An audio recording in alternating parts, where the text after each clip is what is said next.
Hi friends, it's Claire from Claire's Mud, where I take you along on my journey towards finding and following my purpose, or my Dharma.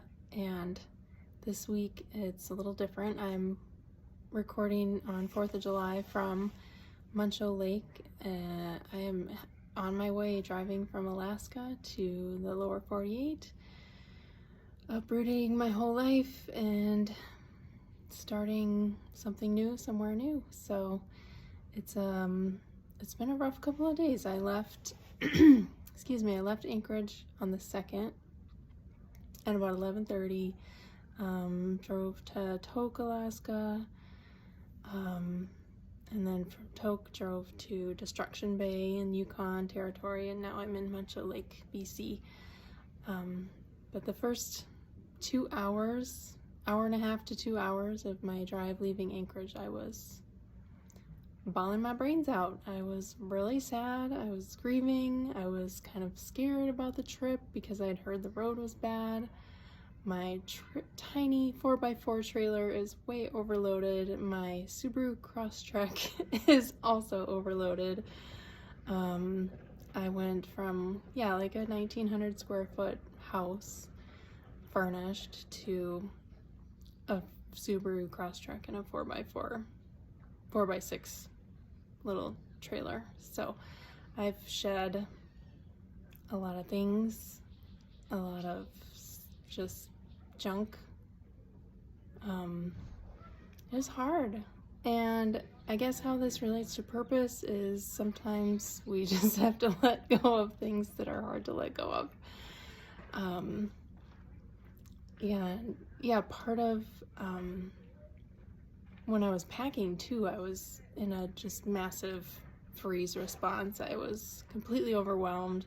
I was doing it basically by myself, and I was crying the whole time. I had some breaks, but I did have one friend who offered to help, which was incredible. I got more done in the 2 hours that she helped in versus like 3 days of me trying to do it by myself. So I would say if you're struggling with something, ask for help, because people want to help and it feels good to receive help. So thanks for letting me express. And I've been doing a lot of nervous system regulation again. The thing I've been able to do in the car is just a really nice breath,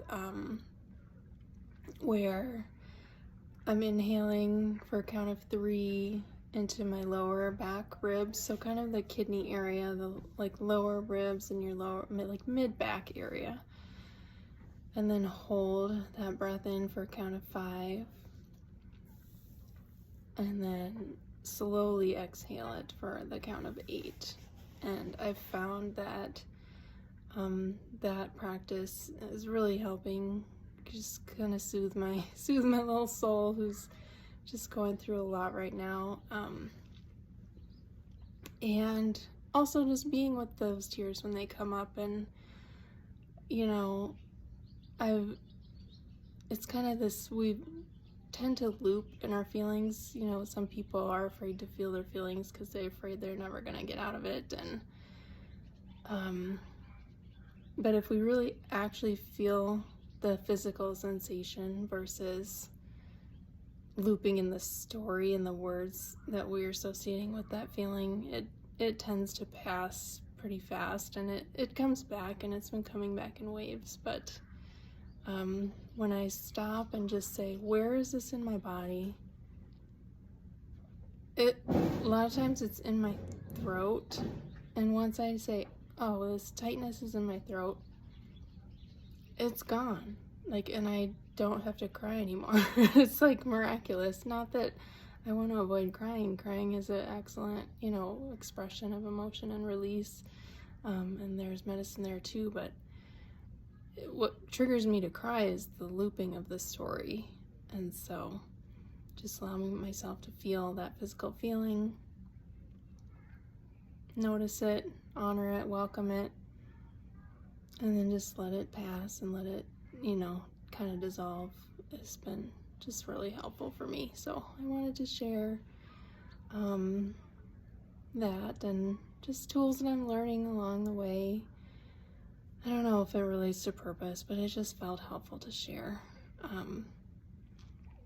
And I'm listening to a book, or I listened to an audiobook. I was in the car for 12 hours today, so I actually got through it twice, plus parts of other books I've already downloaded on my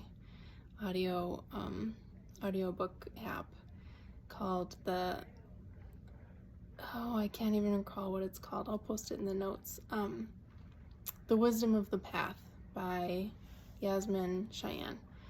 And I don't remember who recommended this book to me, and I don't know when I put it in my wish list, but like the second chapter was all about grief, and some other things she brought up were friendships and relationships, and that's another hard thing that I've been dealing with this week and the last couple weeks.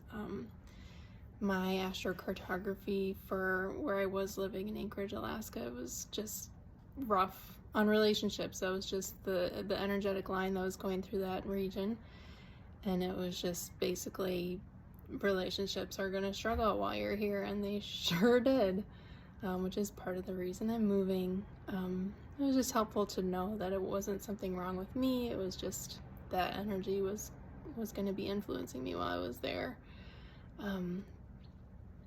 But she just, mentioned about how friends and friendships tend to fall into different categories, and she used somebody else's analogy of leaf friends, like the leaf of a tree that are kind of come and go, and then branch friends who are, a little closer but still not mega reliable, and then root friends who are just always there to hold you up. And she had also mentioned about, she fell into a hole, like a dark hole, but it was hard, and I don't remember the circumstance off the top here in my head what pushed her into the hole, but she said that once her eyes adjusted to the darkness, she realized that that's where the root friends are, is down in the dark, not trying to be seen, just wanting to help and support and hold. So I am taking that to heart. It was definitely a synchronicity that I found that audiobook to be the first one I would listen to on my drive. And anyway, so I hope any of this was helpful or hit home for you, and thank you for joining me. I may post again before the end of this trip, just because there's a lot of thoughts coming through my mind, and I will see you again soon.